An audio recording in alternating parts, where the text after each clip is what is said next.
It appears that Uvalde police continue to change the details about their response to the deadly mass shooting that left 19 children and 2 adults dead in the small Texas community. Videos that circulated around social media showed police standing for over 40 minutes while parents were, of course, begging them to do something, to go in. Now, this is all while the gunman was inside, and that caused all sorts of outrage over the country, as well as having people look into the Texas Department of Safety.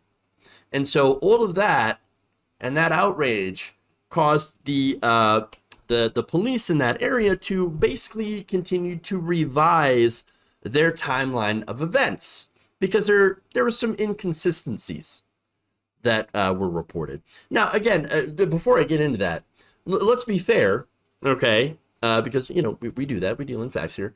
When shootings happen, when there are mass shootings, obviously there's a lot of different kinds of information that come out. Some of it's contradictory, right? So now the police have had a few days to, you know, really spell out the timeline of events, and yet they seem to have a problem getting their story straight. And I think there's a reason. But we'll get into that. So first, let's deal with the details, okay?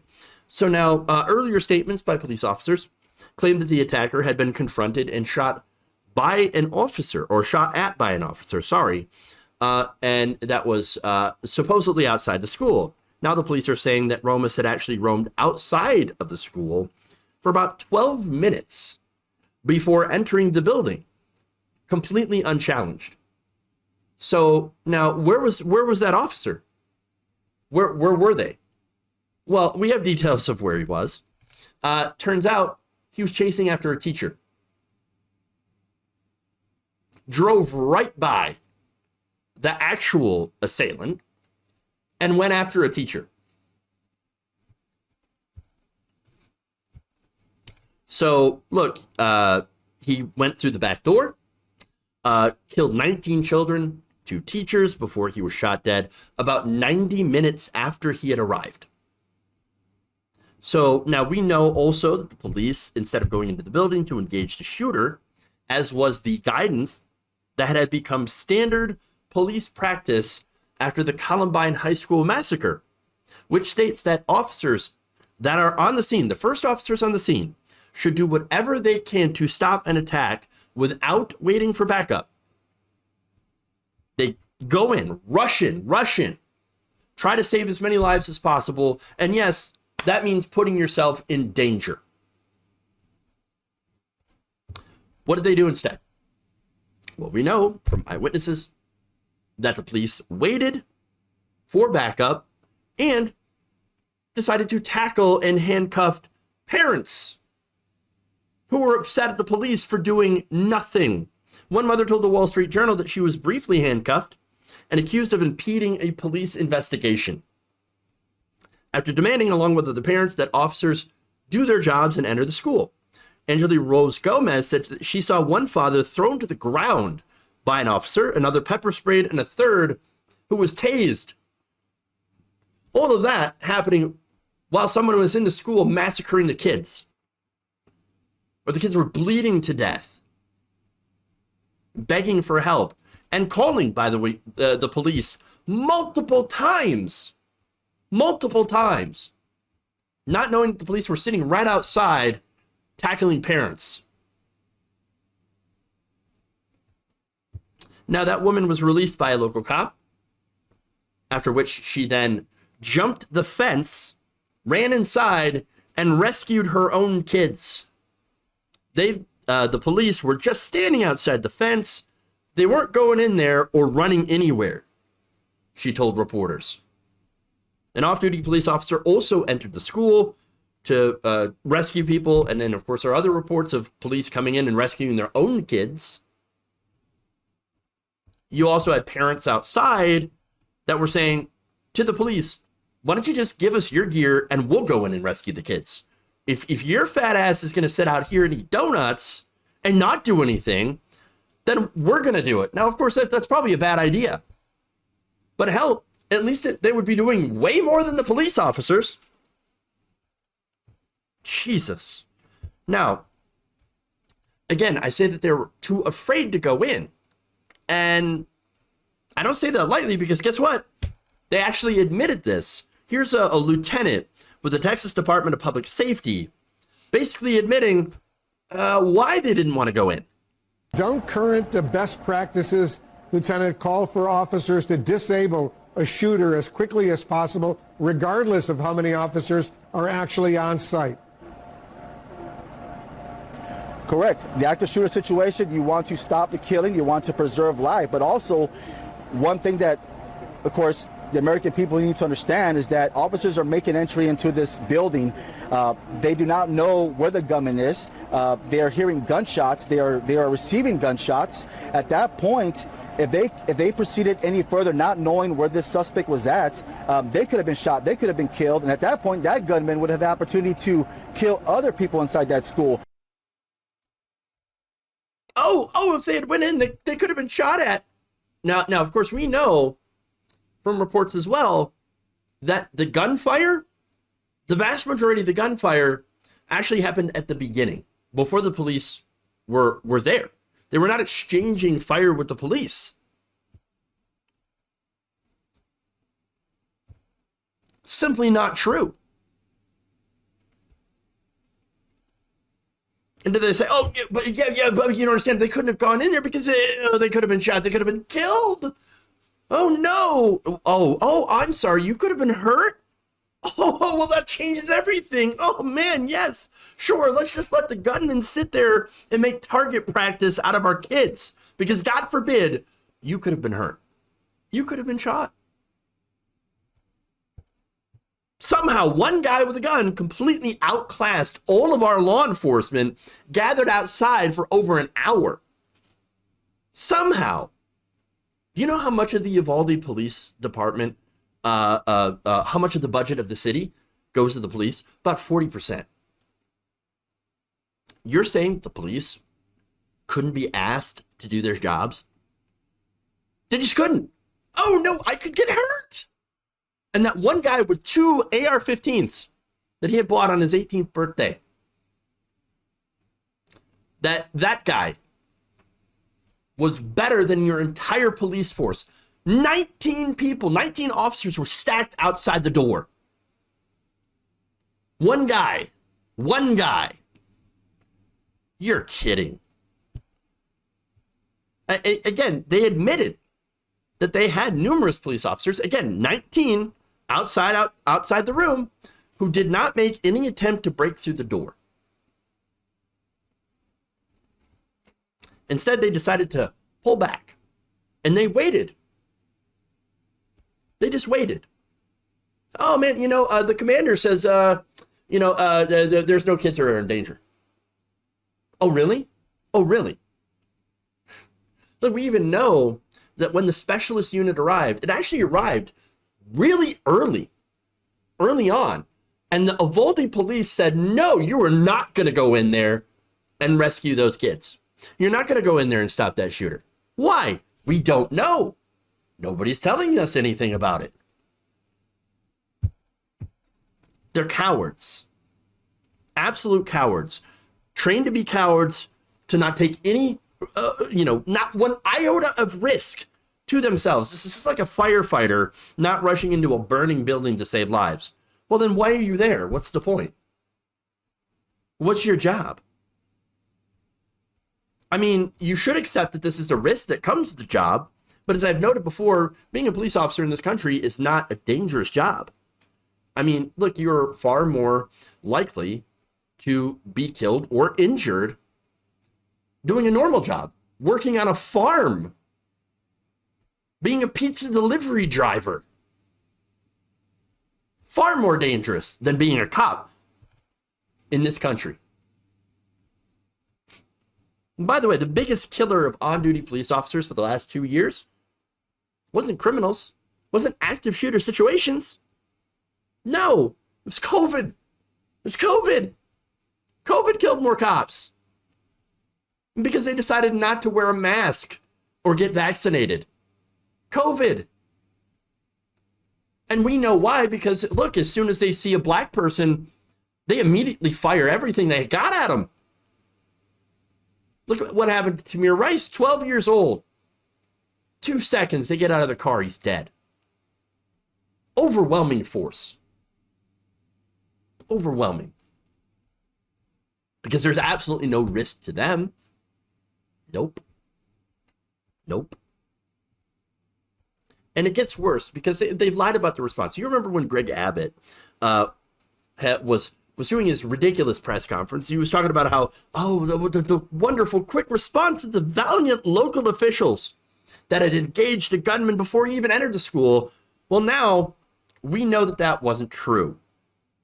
He said they showed amazing courage by running towards the gunfire. No, they didn't. Complete and utter lies. Lies.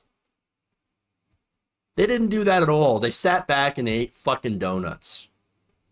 That's what they did. According to witnesses there, like Javier Cazares, whose daughter, Jacqueline, died in the shooting. Here's what he told the Associated Press, quote, "More could have been done. There were more of them. There was just one of him. There's just one of him. They said they rushed in and all that, but we didn't see that. No, because they were too busy tackling parents for disrespecting them, telling them to actually do what we were told their job was supposed to be. Quote, a lot of us were arguing with the police. You all need to go in there. You all need to do your jobs. Their response was, according to them, quote, we can't do our jobs because you guys are interfering. Interfering with what? You weren't doing a goddamn thing. Police also initially said the officers were inside making entry and had taken cover after coming under heavy fire. That was revised on Thursday by Mr. Escalon, saying they didn't make entry immediately because of the gunfire they were receiving. Escalon also played down previous statements by police that there had been ongoing exchanges of gunfire during the previous hour. The majority of the gunfire was in the beginning.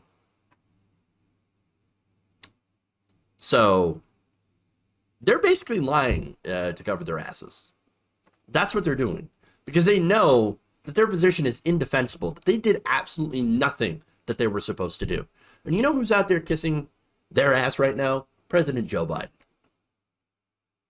He's not even going to open an investigation into this.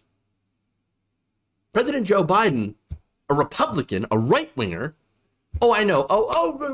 He's a Democrat. He's a Democrat. Act like one. Fucking act like one. Come on. No, he's a right-winger. He's pro-cop. And he's always going to be pro-police. And he's going to help them whitewash this entire thing. He's going to kiss their ass. Because he already is kissing their ass. And look, again, I told you, let me give you more details on how the special unit, the Border Patrol unit, the elite unit, was actually stopped from going in once they had arrived. According to two officials briefed on the situation, members of the Uvalde Police Department kept these federal agents from going in as soon as they arrived for almost an hour. The agents from Border Patrol and Immigration and Customs Enforcement arrived at some point between 12 p.m. to 12:10 p.m. And the shooter actually arrived at about 11:30 and was killed at 1 o'clock, roughly. They did not reach the adjoining classrooms of the school where the gunman had locked himself until a little before 1 p.m. Federal agents reports that they arrived to a scene of chaos, people pulling children out of windows while the local police, carrying handguns and a few rifles, were trying to secure a perimeter, according to one official, who, like the others, spoke on a condition of anonymity to discuss an ongoing investigation. Border Patrol and ICE agents said that they didn't understand why they were left to wait. According to the official, eventually they decided to go in anyway. So look, this keeps getting worse and worse and worse for the police, who are not there to protect people, just property. The only thing that they were trained to do is to protect their own lives while your kids were getting murdered. One of the survivors, and this is incredibly heartbreaking, an 11-year-old named Mia, spoke to CNN about how she was able to survive. She said that a girl, she said that her and her friend managed to get a dead teacher's phone and to call the police. Now, the police were already there. She didn't know that. She said she was scared that the gunman would return to her classroom and kill her because what was going on is this was 2 classrooms that were joined into one. So there was a space in between that you could go to both classrooms, right? So now she was scared that he was going to come back, so she had dipped her hands in the blood of a classmate who had lain next to her, already dead, and then had to smear the blood all over herself in order to appear to be dead. She told CNN that she assumed at that point that the police had not arrived on the scene, even though there were multiple calls to police throughout the entire time. She said afterwards, she overheard talk of police waiting outside the school. As she recounted this part of the story to CNN, she started crying, saying she didn't understand why they didn't come inside and rescue them.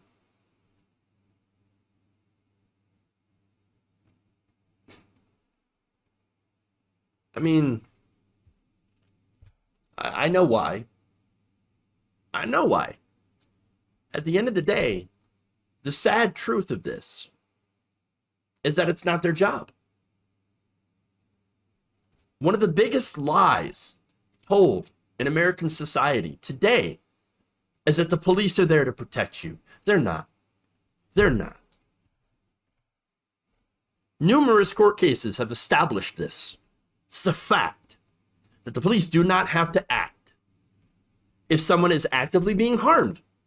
They do not have to arrest someone who has violated protection orders. They do not have any obligation to protect you from others.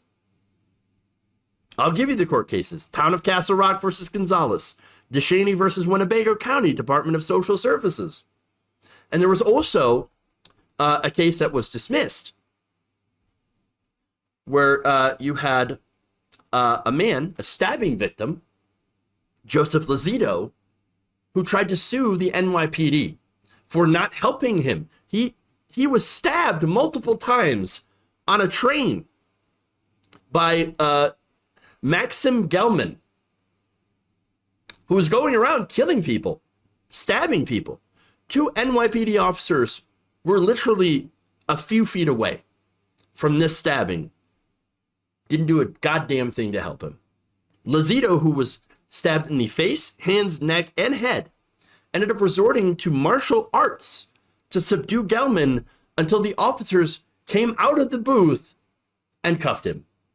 And now they're heroes, those officers. In the court case, Lozito was told that no direct promise of protection were made by the police. And that's why he could not sue them. Hey, they never promised to protect you. That's not what police are for. Police are here to protect property. That's all they're supposed to do. They exist to protect capital and property, as well as the status quo.